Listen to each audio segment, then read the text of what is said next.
الآية صدق الله العظيم.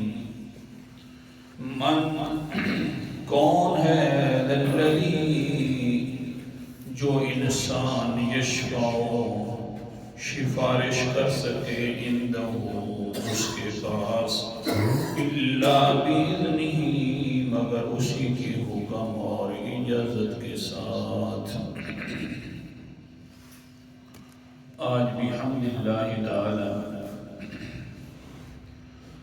آیت الکرسی کے اندر جو دلائل تھے 4 دلیلوں کا بڑے اختصار سے مطلب اور وضاحت کر چکے. آج کے اندر ایک سبق میں 5ویں دلیل کا ذکر ہے اور اس دلیل کو کہتے ہیں دلیل جلالی، جلال والی دلیل. پہلی پیار والی دلیل تھی، اب آگئی دلیل جلالی، جلال والی دلیل. بڑی سخت دلیل، بڑے الفاظ بڑے عجیب، ایسے الفاظ کے پاس آدمی حیران ہو جاتا ہے. 4 دلیلوں کے ساتھ اللہ نے پیار سے سمجھایا. مسئلہ میرا مان لو، سبحان اللہ، میرا مسئلہ مان لو. دیکھو صحیح، میرے علاوہ کوئی الہ اور عبادت کے لائق نہیں. عقل کے ساتھ سوچو نا، میں ہی ہمیشہ زندہ رہنے والی ذات ہوں. جو زندہ رہنے والی ذات ہو عبادت کے لائق وہ ہوتا ہے، جو مر جائے بھلا وہ کیسے عبادت کے لائق ہے. القیوم، اور میں تو دوسروں کو بھی تھام کر رکھنے والا ہوں. جو خود اپنے سہارے آپ خود نہ چل سکے بھلا دوسروں کو وہ کیسے تھامنے والا ہے، وہ کیسے عبادت کرے کہ لہذا میری عبادت کرو. اور تیسری دلیل اللہ تعالیٰ نے فرمایا کہ لا تأخذہ سنۃ ولا نوم. دیکھ لو، میری عبادت کرو، عقل سے سوچو کہ مجھے کبھی نہ نیند آئی ہے اور نیند تو اپنی جگہ پر رہ گئی، مجھے اونگ بھی نہیں آئی. جو سو جاتے ہیں، جس پر نیند طاری ہو جاتی ہے، بھلا اس کی کیا عبادت کرنی ہے؟ وہ تو خود محتاج ہوتے ہیں اور وہ تو اپنے حالات کے بھی ارد گرد کا کوئی پتہ نہیں رکھتا، تمہارے حالات کیسے جانیں گے؟ چوتھی دلیل اللہ تعالیٰ نے فرمایا لہ ما فی السماوات و ما فی الارض. اے انسان عقل سے سوچ، میں خود ہی آسمان و زمین کا مالک ہوں، اور جب مالک میں ہوں تو پھر جو مالک ہوتا ہے اسی کو پکارنا چاہیے. لہذا مجھے پکارا کر، میں ہی عبادت کے لائق ہوں اور پکار کے لائق ہوں. اللہ تعالیٰ نے یہ دلیل ذکر کرتے کرتے جلالی دلیل دی. سبحان اللہ، عجیب الفاظ. اللہ نے فرمایا 5ویں دلیل میں، جن کو تو عبادت کے لائق سمجھتا ہے ان کی اپنی حال دیکھ، وہ تو میرے سامنے زبان بھی نہیں ہلا سکتے، تو پھر تیرے لیے کیا مشکل کشائیاں کریں گے. من ذا الذی یشفع عندہ الا باذنہ. کون ہے جو میرے سامنے سفارش کر سکے؟ جلال ہے، سوال کیا جا رہا ہے. کون ہے جو میرے سامنے سوال کر سکے اور سفارش کر سکے اور لوگوں کی کھوٹی قسمتیں کھری کر سکے اور اللہ اکبر کبیرہ تیری بگڑی بنا سکے؟ نہیں. کون ہے؟ وہ تو ایسے ہیں کہ میرے سامنے اپنی زبان نہیں کھول سکتے جب تک میں نہ چاہوں. جب وہ زبان کھولنے کے اندر بھی میرے محتاج ہیں تو تیری بگڑیاں کیسے بنائیں گے؟ اللہ اکبر کبیرہ. سوال کیا اللہ نے. جس جگہ پر سوال ہونا اس کو کہتے ہیں دلیل جلالی. جلال کے ساتھ اللہ تعالیٰ پوچھتے ہیں کون ہے یہ کام کرنے والا؟ بدلا. عجیب الفاظ ہیں. بہرحال انشاءاللہ اس کی تھوڑی وضاحت فرمائیں گے، کریں گے. آج کے سبق کے اندر اتنی بھی بات سمجھو کہ تھوڑی سی تمہید مشکل ہے. اتنی سی بات سمجھو کہ جو یہودی تھے نا وہ شفاعت کے قائل تھے. 2 قسم کی شفاعت ہے، سفارش ہے. پہلی شفاعت یہودی جو قائل تھے نا وہ شفاعت قہریہ، زبردستی شفاعت کی قائل. کیا زبردستی میں؟ وہ کہتے تھے کہ جو ہمارے انبیاء ہیں، جو بزرگ ہیں، وہ زور اللہ سے منوا لیتے ہیں. جیسے کروائیں چٹکیوں میں کروا سکتے ہیں. اللہ آگے سے نہ نہیں کر سکتا. اللہ کر ہی نہیں سکتا نا، وہ تو کروا ہی لیتے ہیں. اس کو کہتے ہیں شفاعت قہریہ. انشاءاللہ میں دلائل سے سمجھاؤں گا قرآن پاک کی آیات سے. ہاں، عیسائی ہیں، انہوں نے کہا نہیں، زبردستی تو اللہ سے کوئی نہیں منوا سکتا، بلکہ اللہ تعالیٰ کے برگزیدہ بندے ہیں دنیا میں، محبوب ترین ہستیاں ہیں. اللہ تعالیٰ جو ہے نا یہ محبوب ترین ہستیوں کی بات پیچھے نہیں کر سکتا. جو کروانا چاہیں یہ کروا سکتے ہیں. محبت ہوتی ہے اللہ کو, یہ شفاعت محبت ہے. نہیں سمجھے؟ انہوں نے کہا کہ زوری زور جیسے چاہیں مرضی ہے کرا لیں. اور یہ عیسائی ہے نا زوری اللہ کے اوپر کون زور کر سکتا ہے؟ کوئی نہیں کر سکتا زور. لیکن یہ شفاعت محبت ہے. محبت کی وجہ سے اللہ ان کی بات مان لیتا ہے. زوری نہیں کر سکتے, محبت کی وجہ سے مان لیتا ہے. مشرکین مکہ جو تھے نا, کچھ ایسے تھے جو یہودیوں کا نظریہ رکھتے تھے اور کچھ ایسے تھے کہ جو عیسائیوں والا نظریہ رکھتے تھے. آج کل کی بات نہیں کر رہا, مشرکین مکہ کی بات کر رہا. اللہ اکبر کبیرہ. اللہ تعالیٰ نے یہودیوں کو خطاب کر کے قرآن مقدس میں فرمایا, پھر خاص طور پر ایمان والوں کو خطاب کر کے فرمایا میرے سامنے زوری زور کوئی سفارش نہیں ہے. اور پھر ایسے نبی کا واقعہ بیان فرمایا کہ دیکھو وہ تو اپنی زبان کھولنے میں بھی میرا محتاج تھا. تو جب وہ اپنی زبان نبی نہیں کھول سکتے, تبلیغ ہو گئے, کتب ہو گئے, ابدال ہو گئے, تو یہ اپنی مرضی سے زبان کیسے کھولیں گے؟ جب میں چاہوں گا تو کھولیں گے, ورنہ تو یہ تو اپنے لب کھولنے کی بھی طاقت نہیں رکھتی. قرآن مقدس کا انداز خلاصہ میں نے سامنے رکھ دیا. یہ شفاعت قہریہ زبردستی سفارش کہ اللہ مان لے محبت کی وجہ سے, یا زوری زور منوا لے, کوئی نہیں منوا سکتا. سورت کا نام سورت البقرہ, پہلا پارہ. اعوذ باللہ من الشیطان الرجیم, بسم اللہ الرحمن الرحیم. سورت کا نام سورت البقرہ, پہلا پارہ, آیت نمبر میرے سامنے 47 اور 48 ہے. گھروں کے اندر جا کر ضرور ترجمہ دیکھ لینا. اللہ نے فرمایا یا بنی اسرائیل, اے بنی اسرائیلیوں, اے یہودیوں. بنی اسرائیل, اے بنی اسرائیلوں, نعمت اذکروا نعمت الذی انعمت علیکم, میری نعمتوں کو یاد کرو جو میں نے تمہارے اوپر نعمتیں کی ہیں.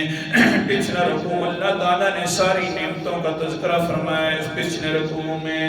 وَأَنِّي فَضَّلْتُكُمْ عَلَى الْعَالَمِينَ, میرا احسان بھی یاد رکھو. اللہ کیا سمجھایا ایسے الفاظ, سبحان اللہ.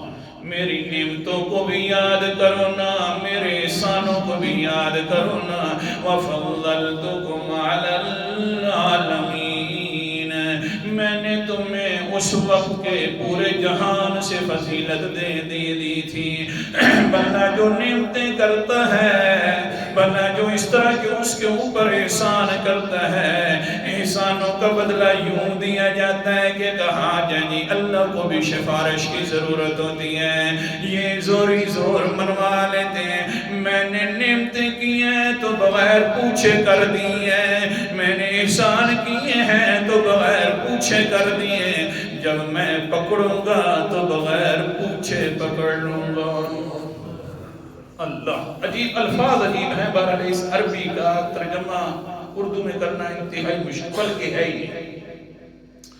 آگے اللہ تعالیٰ فرماتے ہیں وَاتَّقُوا يَوْمًا لَا تَجْزِي نَفْسٌ عَن نَفْسٍ شَيْئًا وَلَا يُقْبَلُ مِنْهَا شَفَاعَةٌ وَلَا يُؤْخَذُ مِنْهَا عَدْلٌ وَلَا هُمْ يُنصَرُونَ. اے انسانوں, اے بنی اسرائیلیوں, اے یہودیوں, ڈر جاؤ تم ایسے دن کے اندر سے. بڑا دن آنے والا ہے, میری پکڑ والا دن ہے. اس دن کے اندر ہاں سن لو بات نا, لا تجزی نفس عن نفس شیئا, کوئی نفس کسی نفس کو کچھ بھی فائدہ نہیں دے گا. آگے والا یقبل منہا شفاعت, اور کسی انسان سے کوئی سفارش زوری زور قبول نہیں کی جائے گی. وَلَا يُؤْخَذُ مِنْهَا عَدْلٌ, اس دن کے اندر کوئی ضامن بھی نہیں لیا جائے گا. وَلَا هُمْ ینصرون، اور نہ کوئی مددگار ہوگا اس کا وہاں پر۔ میں انعام کر سکتا ہوں بغیر پوچھے کہ، احسان کر سکتا ہوں بغیر پوچھے کہ، تو پکڑ بھی سکتا ہوں، مجھ سے کوئی پوچھنے والا نہیں ہے۔ آگے ایک پورے دن کی مثال دی اللہ تعالیٰ نے قیامت۔ یہ تو تھے بنی اسرائیل یہودی، اب اللہ تعالیٰ نے خطاب فرمایا مومنین کو۔ قرآن مقدس کا انداز ہے، سورت کا نام پھر سورت البقرہ، تیسرا پارہ آیت نمبر 254۔ اللہ فرماتے ہیں یا ایھا الذین آمنوا انفقوا مما رزقناکم من قبل، اے ایمان والو جو میں نے تمہیں دیا ہے اپنی طرف سے رزق دیا ہے، جس کو چاہوں جتنا دے دوں، یہ بھی میری مرضی ہے۔ روزیاں دینے والا، رزق دینے والا، بغیر حساب و کتاب کے دینے والا کون ہے؟ اونچا بولو کون ہے؟ رزقناہم، ہم نے دیا نا۔ عجیب الفاظ، رزقناہم، ہم ہی نے دیا نا۔ اللہ جی صبح سے لے کر شام تک کا اللہ فرماتے ہیں کام تو دوسرے بھی کرنے والے ہیں، ہاں کاموں سے اگر رزق ملتا تو کوئی انسان غریب نہ ہوتا۔ او انسان رزقناہم، ہم ہی نے دیا نہ رزق نہ تمہیں۔ اللہ اکبر کبیر۔ اللہ جی ٹھیک ہے دے دیا، کیا کریں؟ انفقوا، خرچ کرو میرے راستے کے اندر، سارا لٹا دیں تو یا اللہ یہ تو کام ابو بکر صدیق کا تھا، نہیں سمجھے؟ سارا دے دیں تو یہ کام حضرت ابو بکر صدیق کا تھا، یا حضرت عمر رضی اللہ تعالیٰ عنہ مجمعین کا۔ اللہ جی سارا دینا تو مشکل ہے، اللہ فرماتے ہیں مما، اس میں سے تھوڑا سا دے دے، جتنا چاہے دے دے۔ ہماری بھی پلیٹیں لگ رہی ہیں اوپر شمسی ماشاءاللہ۔ بہرحال جمعے کو ہوگی اور پھر بھی کوشش کرنی ہے۔ اچھا بہرحال یہ تو ویسے سبق کے اندر آ گیا، یہ نہ سمجھ لینا کہ مولوی صاحب کوئی بھی دعو چھوڑتے نہیں ہیں۔ آگے دیکھیں میاں قبل یأتی یوم لا بیع فیہ ولا خلۃ ولا شفاعہ، دھیان کرنا، خرچ کر لو ابھی سے کر لو، ورنہ ایک دن سر پر آ رہا ہے، وہ ایسا دن ہوگا، ایسا دن ہوگا نہ وہاں پر تیرے کاروبار کام آئیں گے، لا بیع ولا لا بیع فیہ، نہ اس کے اندر خرید و فروخت ہوگی، ولا خلۃ، نہ دوستیاں ہوگی، ولا شفاعت، نہ کوئی سفارش ہوگی۔ کون ہے میرے سامنے سفارش کرے اور اپنی مرضی سے کر لے؟ شفاعت قہریہ کوئی نہیں ہے، نہ محبت کی شفاعت ہے۔ ہاں جس کو میں چاہوں گا اس کو اجازت دے دوں گا، انشاءاللہ آگے گا۔ اللہ اکبر کبیرہ، کیا بات ہے! پیغمبر ہے، جد الانبیاء پیغمبر ہے، حضرت ابراہیم علیہ السلام ہے، اونچے قسم 4,500 نبی کی پشت سے ہے، جد الانبیاء کا لقب پانے والے، لیکن اس کا حال کیا ہے؟ اپنے گھر کو بھی چھوڑ دیا، علاقے کو بھی چھوڑ دیا، ماں اور باپ کو بھی چھوڑ دیا، بیٹوں کو ذبح کروا رہا ہے، اپنی مرضی سے نہیں بلکہ اللہ کی مرضی سے دوسری جگہ بیگانہ کر رہا ہے۔ سارے کام کر کے اللہ تعالیٰ اوپر سے کہتے ہیں ماں ابراہیم تو سچا بھی ہے اور ساری بلاؤں اور ساری آزمائشوں سے تو نکل بھی گیا ہے، لیکن کمال یہ ہے اس کی زبان بھی محتاج ہے، تو صرف اللہ کی محتاج ہے، یہ بھی اپنی زبان کو کھول نہیں سکتے۔ تو آپ تھوڑا سا توجہ تو فرماؤ نا، غور کریے نا، جو مہاجرین لوگ دوسرے علاقے میں جاتے ہیں ان کو علاقے کا بھی پتہ ہوتا ہے، مثلا حضرات آئے انڈیا سے، پتہ ہے پاکستان جا رہے ہیں، وہاں جا کر ہمیں اپنے ایمان والے دوست مل جائیں گے، ہاں مدینے والوں کو پتہ چل گیا کہ ہم، مکے والوں کو پتہ چل گیا کہ ہم جا رہے ہیں مدینہ میں، وہاں پر بھی ایمان والے لوگ موجود ہیں، ہمیں وہاں پر ٹھکانہ دیں گے، لیکن ابراہیم میں جا رہا ہے، پیچھے سے باپ پوچھتا ہے بیٹا ایک بیٹا ہے کدھر جا رہا ہے؟